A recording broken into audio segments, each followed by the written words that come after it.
لیکن سر ان آیات کے کنسپٹ کو سمجھیں آپ، صرف ظالم نہیں، بہت بڑا ظالم کہا گیا ہے ایسے انسان کو جو اس کتاب سے نصیحت حاصل کرنے کی کوشش نہیں کرتا۔ ومن اظلم، اس سے بڑا ظالم کون؟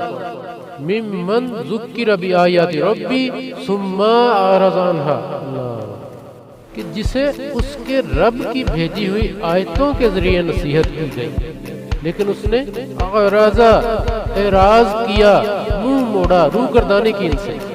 لیکن ہمارا آج کا ٹاپک یہ ہے کہ پھر اس کا نقصان کیا ہے؟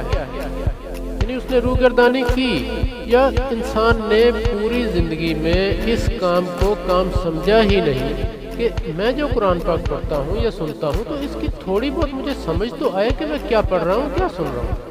پوری زندگی میں اس نے اس قرآن پاک کو سمجھنے کے لیے کوئی 5-10 منٹ بھی نہیں نکالے، تو پھر اس کا انجام کیا ہوگا؟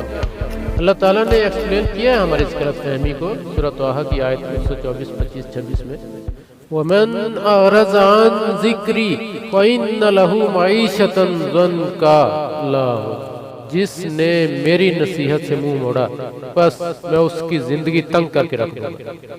اور معیشتاً ضنکا کی آپ تفسیر پڑھ کے دیکھیں، یہ نہیں کہ اس کے پاس پیسے ختم ہو جائیں گے یا اس کا رزق تنگ کر دیا جائے گا، معیشتاً ضنکا، سب کچھ ہونے کے باوجود تنگ زندگی۔